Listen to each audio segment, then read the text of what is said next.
Hi friends, ఈరోజు మనం ఎక్కడికి వెళ్తున్నామో టైటిల్లో చూసి అర్థమైంటుంది. శ్రీ వరాహ లక్ష్మీ నరసింహస్వామి టెంపుల్కి వెళ్తున్నాం.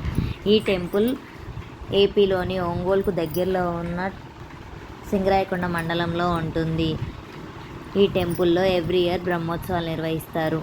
ఇంకా టెంపుల్లోకి వెళ్తే ఒక పక్కగా వినాయకుడు ఉంటాడు, ఎదురుగా ధ్వజస్తంభం, దాని వెనకాల మీరు చూస్తున్నదే శ్రీ వరాహ లక్ష్మీ నరసింహస్వామి.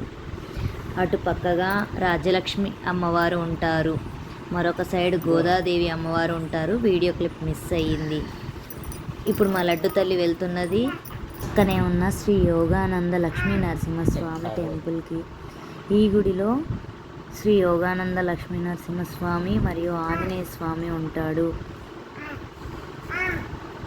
వరాహ లక్ష్మీ నరసింహస్వామి టెంపుల్లో జరిగే బ్రహ్మోత్సవాలలో లాస్ట్ రోజు రథోత్సవం జరుగుతుంది. ఈ రథోత్సవానికి చుట్టుపక్కల ప్రాంతాల నుండి వేలాది మంది భక్తులు వస్తారు. బ్రహ్మోత్సవాలు జరిగే 10 రోజులలో ఒకరోజు ఎడ్ల పందాలు, ఒకరోజు గొర్రెల పందాలు జరుగుతుంటాయి. వీటిని చూడడానికి కూడా జనాలు ఎక్కువగా వస్తూ ఉంటారు. మీకు ఎప్పుడైనా కుదిరితే ఇటుగా వెళితే మాత్రం ఈ వరాహ లక్ష్మీ నరసింహస్వామి టెంపుల్ని చూడడానికి ప్రయత్నించండి. ఈ వీడియో నచ్చితే please like, share and subscribe.